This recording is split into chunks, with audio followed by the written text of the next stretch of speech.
Cake pudding বানাতে গিয়েছিলাম, হয়ে গেল আটা পুডিং। পুডিং ঠিকই হয়েছিল, কিন্তু কেকটা হয়েছিল না। তো দেখা যাক কেমন করে পুডিংটা বানাই। আসসালামু আলাইকুম, আশা করি সবাই ভালো আছেন। তো আজকের রেসিপিতে আছে মাঝের এক হাজারের কেক পুডিং। এখানে প্রথমে হাফ কাপ আটা চালনি দিয়ে চেলে নিলাম এবং দুই চামচের মতো কর্নফ্লাওয়ার এবং দুই চামচ এখানে দিয়েছি কোকো পাউডার। স্বাদ মতো হালকা একটু লবণ দিয়ে নিলাম। ভালো করে নেড়ে চেড়ে এগুলো মিশিয়ে নেব। ভুল হয়েছে, ওখানে 1 চামচ কর্নফ্লাওয়ার দিয়েছি আর হাফ চামচ বেকিং পাউডার দিয়েছি। তো এখন চুলায় ক্যারামেল তৈরি করার জন্য চিনি দিয়ে দিলাম। এই তো ক্যারামেলটা হয়ে গেছে। এখন এটা গরম অবস্থায় বাটিতে ঢেলে নেব এবং সুন্দর করে ঘুরিয়ে সেট করে নেব।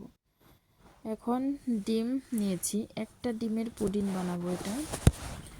তো এখানে একটা ডিম নিয়েছি নর্মাল টেম্পারেচারে। তো এখন অল্প অল্প পরিমাণে চিনি দিয়ে দিচ্ছি। একটা ডিমের জন্য হাফ কাপের মানে একটু কম চিনি দিলে হবে। এখানে হাফ চা চামচ দিয়ে দিলাম ভ্যানিলা এসেন্স। এখন এই জাল করে রাখা গরুর দুধ এর মধ্যে দিয়ে ভালো করে মিশিয়ে নিচ্ছি। এখন পুডিংয়ের ডোটা হয়ে গেল। এখন এটাকে সাইডে রেখে দেব। তো আরেকটা ডিমের কেক বানাবো। এখানে ডিমের কুসুমটা আগে উঠিয়ে নিলাম এবং অল্প অল্প করে চিনি দিয়ে এটাকে ফোম করে নেব। হ্যান্ড বিটার দিয়ে অতটা ফোম হয় না, তো আমি যতটুকু পেরেছি দিয়েছি। এখন এই কুসুমটা দিয়ে দিলাম এবং দিয়ে দিলাম ভ্যানিলা এসেন্স।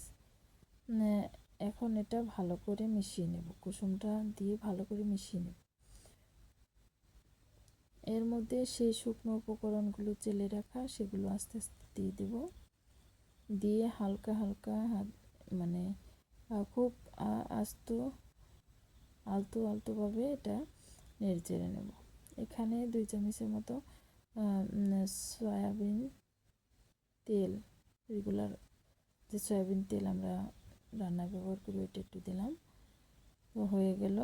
এখন আমি সেই প্রথমে পুডিংয়ের যে ডোটা ওটা ঢেলে দেব, তারপর দিয়ে দেব কেকের ডোটা। তো দেখেন, এই জন্য আমি বলেছিলাম এটা হচ্ছে কেক পুডিং না, আটা পুডিং হয়ে গেছে। কেকটা ফোমি করতে পারি নাই, এই জন্য কেকটা নিচে চলে গেছে। আমি যেরকম বানাতে চেয়েছিলাম এরকম হয় নাই। তো ভাবলাম যে যেরকমই হয় ওই রকমভাবেই থাক। তো এখানে চুলায় একটা স্ট্যান্ড বসিয়ে তার মধ্যে পানি দিয়ে দিয়েছি এবং বলক ওঠার পর এটাকে দেখেন বসিয়ে দিয়েছি। এই তো একটা কাঠি দিয়ে চেক করে নিচ্ছি, হয়ে গেছে।